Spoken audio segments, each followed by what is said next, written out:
Welcome to History Explained, where we illuminate the past to better understand our present.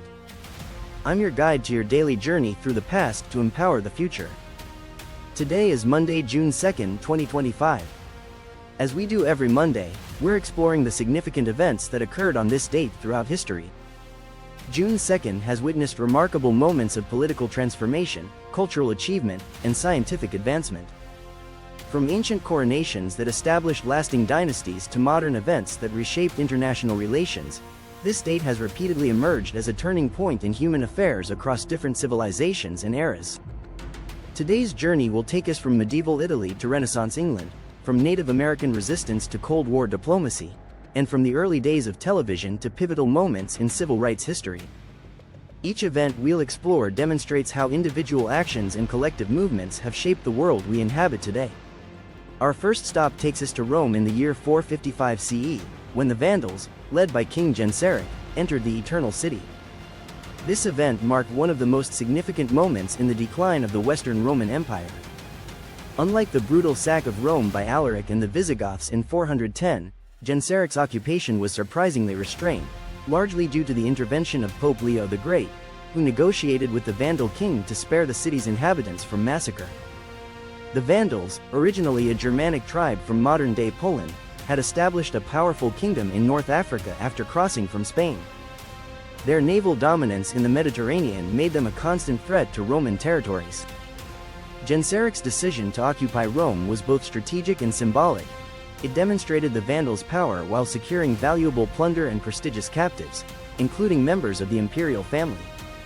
This occupation lasted 14 days and resulted in the systematic removal of treasures, including artifacts from the temple in Jerusalem that had been brought to Rome centuries earlier.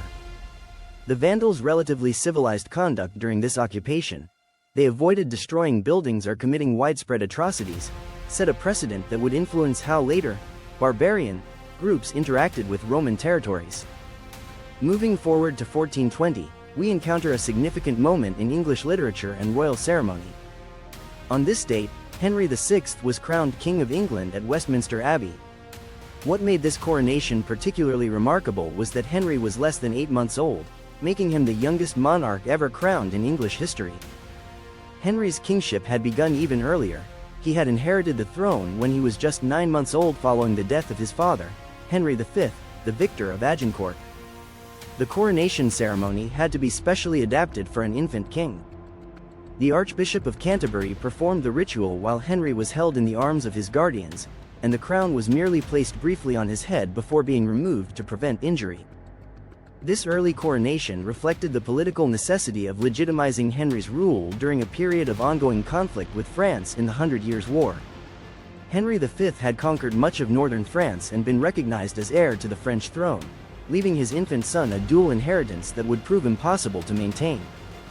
The challenges of governing through a regency council while the king remained a child would contribute to the political instability that eventually led to the Wars of the Roses. Our journey continues to June 2nd, 1692, in colonial Massachusetts, where Bridget Bishop became the first person executed during the Salem Witch Trials. Bishop, a tavern keeper in her 60s, had been accused of witchcraft by several young women in Salem Village. Her execution by hanging on Gallows Hill marked the beginning of a deadly period that would claim 19 more lives over the following months. The Salem Witch Trials emerged from a complex mix of social tensions, religious extremism, and local politics in Puritan Massachusetts. The accusations began with young girls claiming to be afflicted by supernatural forces, but quickly escalated as community members used the accusations to settle personal grievances and social conflicts. Bridget Bishop's case was particularly notable because she had been accused of witchcraft years earlier, in 1680, but had successfully defended herself. Her unconventional behavior for a Puritan woman, she operated a tavern, dressed colorfully, and had been married 3 times, made her a target for community suspicion. The evidence against her included spectral evidence, where accusers claimed her spirit had appeared to them, a type of testimony that would later be recognized as fundamentally unreliable. Bishop's execution began a tragic cascade of judicial murders that would only end when prominent members of the community, including the wife of Governor William Phips, were accused.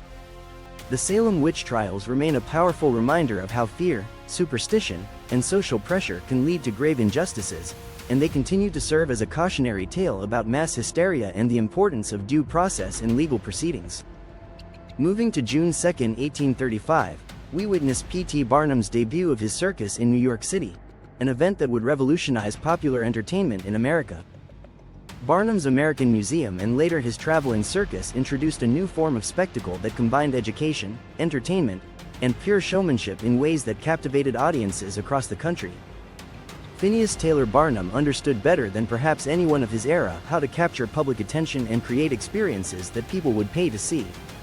His circus featured not only traditional performers like acrobats and animal acts, but also what he called curiosities, unusual people and exhibits that challenged visitors' perceptions and satisfied their curiosity about the world beyond their daily experience.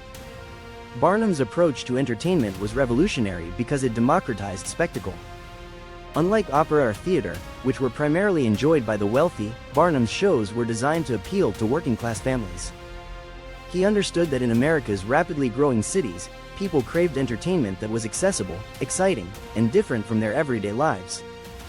The success of Barnum's circus helped establish the template for modern mass entertainment. His techniques of publicity and promotion, his understanding of what audiences wanted, and his ability to create experiences that generated word-of-mouth enthusiasm influenced everything from vaudeville to Hollywood movies. Even today, the phrase, circus atmosphere, refers to the kind of controlled chaos and spectacular entertainment that Barnum pioneered. Our next significant event takes us to June 2, 1886, when President Grover Cleveland married Frances Folsom in the White House, making her the youngest First Lady in American history at age 21. This wedding was notable not only for the bride's youth but also for being the first and only wedding of a sitting president to take place in the White House itself. The marriage was unusual in several respects. Cleveland, who was 49 at the time, had known Frances since she was an infant. He had been a friend and law partner of her father, Oscar Folsom. When Oscar died in 1875, Cleveland became the administrator of his estate and helped provide for Frances's education. Their romantic relationship apparently developed when Frances was in college, though Cleveland was careful to keep it secret until after his election as president. The wedding created a sensation in the press and among the American public. Frances Cleveland became extraordinarily popular, with her youth, beauty, and grace capturing the nation's imagination. Her image was used to sell everything from soap to cigarettes, often without her permission, making her perhaps the first First Lady to be commercialized in this way. The Cleveland wedding also represented a significant moment in the evolution of presidential privacy.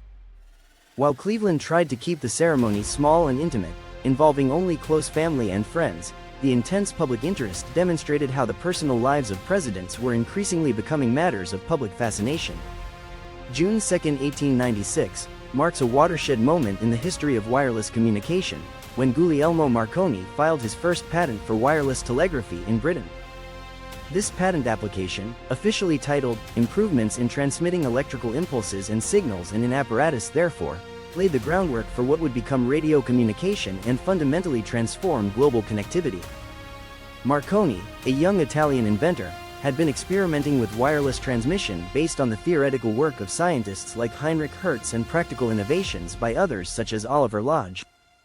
However, Marconi's genius lay not just in understanding the science but in recognizing the commercial and practical applications of wireless communication. His early experiments in Italy had successfully transmitted signals over increasingly longer distances, but he recognized that Britain, with its global empire and extensive shipping interests, would provide the best market for his invention. The British Post Office initially showed little interest, but private investors and the military quickly recognized the potential of wireless communication for ships at sea and remote outposts.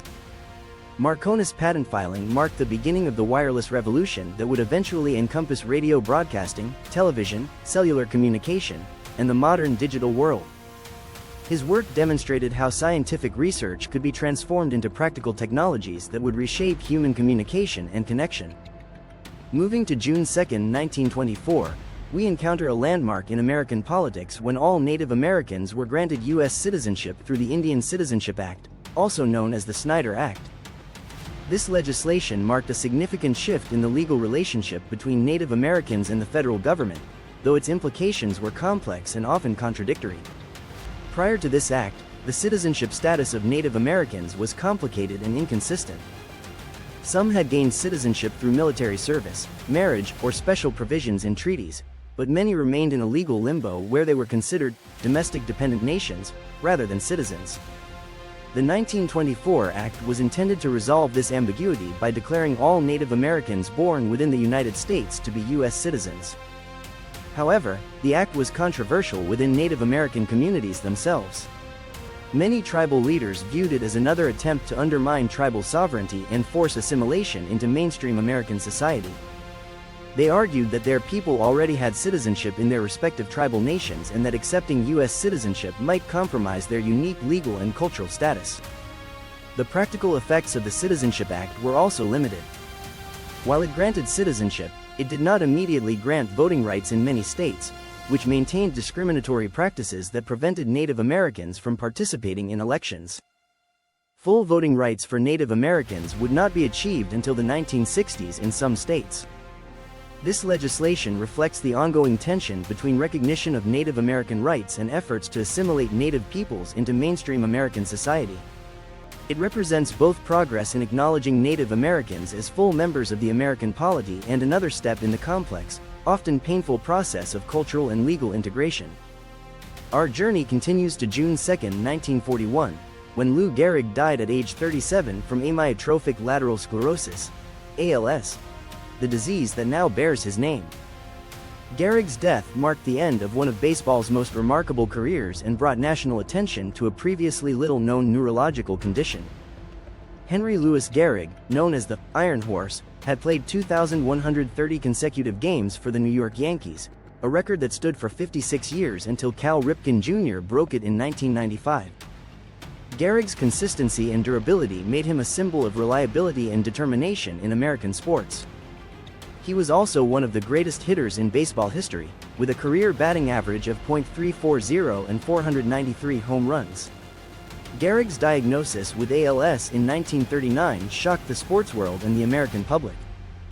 His farewell speech at Yankee Stadium on July 4, 1939, in which he declared himself the luckiest man on the face of the earth, became one of the most famous moments in sports history.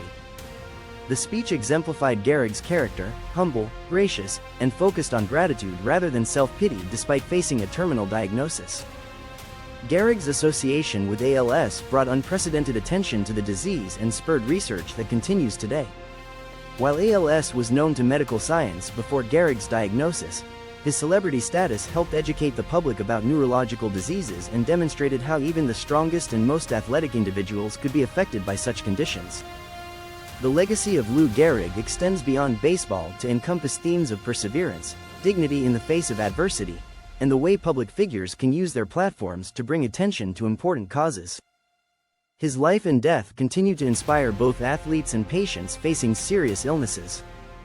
Moving to June 2, 1946, we witness a pivotal moment in Italian history when the Italian people voted to abolish the monarchy and establish a republic. This referendum, held simultaneously with elections for a constituent assembly, marked the end of over a millennium of monarchical rule in various Italian states and the beginning of modern democratic Italy. The referendum was the culmination of a political crisis that had been building since Italy's disastrous participation in World War II under King Victor Emmanuel III and the fascist government of Benito Mussolini.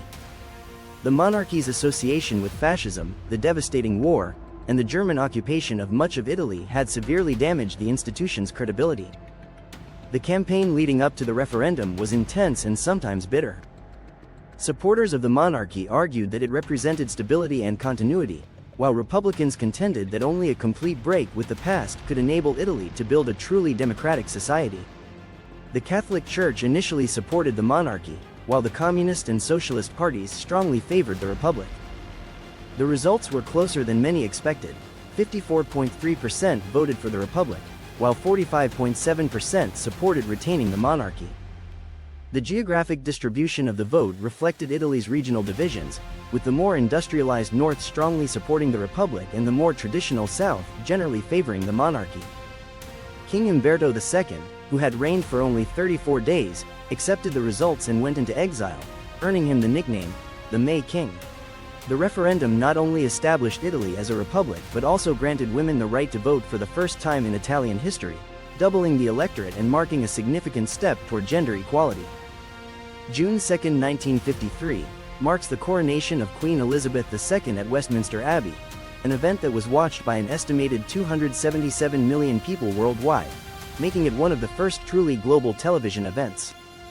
The coronation represented not only the formal beginning of Elizabeth's reign but also a symbolic renewal of the British monarchy after the abdication crisis of 1936 and the challenges of World War II. The ceremony itself was steeped in traditions dating back over 1,000 years, but it was also thoroughly modern in its presentation to a global audience. For the first time, a coronation was televised live, against the initial wishes of Prime Minister Winston Churchill and other traditionalists who worried about the dignity of the ceremony. Queen Elizabeth herself ultimately decided to allow television coverage, recognizing its importance for connecting with her subjects. The coronation took place during a period of significant transition for Britain and the Commonwealth. The country was still recovering from World War II, rationing was still in effect for some goods, and the process of decolonization was beginning to accelerate. The ceremony served as a moment of national unity and optimism about the future. The global television audience for the coronation demonstrated the power of the new medium and helped establish television as a dominant force in mass communication. In Britain, many families purchased their first television set specifically to watch the coronation, accelerating the adoption of television technology. The coronation also marked the beginning of what would become the longest reign in British history. Elizabeth II's 70-year reign would span from the post-war Reconstruction through the digital age, witnessing and adapting to tremendous social, political, and technological changes. Our penultimate event takes us to June 2, 1962, when the Soviet Union exchanged captured American U-2 pilot Francis Gary Powers for Soviet Colonel Rudolf Abel in a prisoner exchange on the Gehrig Bridge between West Berlin and East Germany. This exchange became one of the most famous spy swaps of the Cold War and inspired numerous books and films. Powers had been shot down over Soviet territory in May 1960 while conducting a reconnaissance mission for the CIA. His capture and trial created a significant diplomatic incident, leading to the cancellation of a planned summit between President Eisenhower and Soviet Premier Khrushchev. Powers was sentenced to 10 years in prison, but his case became part of broader Cold War negotiations. Rudolf Abel, whose real name was William Fisher, was a Soviet intelligence officer who had been operating in the United States for years before his arrest in 1957. His trial revealed the sophisticated nature of Soviet espionage operations in America and demonstrated the extent to which both sides were engaged in intelligence gathering during the Cold War. The prisoner exchange was arranged through delicate negotiations involving intermediaries from both sides. The choice of the Gehrig Bridge was symbolic. It was located in the divided city of Berlin, which itself was a symbol of Cold War tensions. The bridge exchange became a template for future prisoner swaps and entered popular culture as a representation of Cold War diplomacy. The Powers-Abel exchange illustrated several important aspects of Cold War relations. It demonstrated that despite their ideological opposition, the United States and Soviet Union could find ways to resolve specific disputes through negotiation. It also highlighted the importance of intelligence gathering in the Cold War and the risks faced by those engaged in espionage activities. Our final event brings us to June 2, 1997, when Timothy McVeigh was convicted for his role in the Oklahoma City bombing, the deadliest domestic terrorist attack in U.S. history at that time. The bombing of the Alfred P. Mora Federal Building on April 19, 1995, killed 168 people, including 19 children, and injured over 500 others. McVeigh's conviction followed an intensive investigation by federal law enforcement agencies in a highly publicized trial that examined not only his actions but also the broader context of anti-government sentiment in the United States during the 1990s. McVeigh, a Gulf War veteran, had become radicalized by his opposition to federal law enforcement actions at Ruby Ridge and Waco, as well as his belief in far-right conspiracy theories. The trial revealed the meticulous planning that went into the attack, including McVeigh's acquisition of large quantities of ammonium nitrate fertilizer and diesel fuel to create a massive truck bomb. The evidence against him was overwhelming, including physical evidence linking him to the rental truck used in the bombing and testimony from associates who described his planning and motivations. The Oklahoma City bombing and McVeigh's subsequent conviction had lasting impacts on American society and law enforcement. It highlighted the threat posed by domestic terrorism and extremist ideologies, leading to increased attention to homegrown terrorist threats. The attack also demonstrated the vulnerability of federal buildings and led to enhanced security measures at government facilities nationwide. The human toll of the bombing, particularly the deaths of children in the building's daycare center, generated enormous public sympathy and solidarity. The response of the Oklahoma City community, characterized by resilience, mutual support, and rejection of extremism, became a model for how communities can respond to terrorist attacks. As we reflect on these diverse events from June 2nd throughout history, we can see common themes of transformation, conflict, and human resilience. From the Vandals' civilized occupation of Rome to McVeigh's conviction for domestic terrorism, this date has witnessed moments when individuals and societies faced crucial choices about how to respond to challenges and opportunities. The events we've explored demonstrate how June 2nd has repeatedly been a day of significant political, cultural, and social change. Whether through the gradual evolution of institutions like the monarchy, sudden shifts like the Italian referendum, or tragic events like the Salem Witch Trials and the Oklahoma City bombing, this date has seen humanity grapple with fundamental questions about justice, governance, and community. These historical moments remind us that the past continues to shape our present. The principles of due process highlighted by the Salem Witch Trials remain relevant to contemporary discussions about justice and civil liberties. The democratic transition in Italy after World War II offers lessons for societies emerging from authoritarian rule. The technological innovations of figures like Marconi laid the groundwork for our connected world. Thank you for joining us for this exploration of June 2nd throughout history.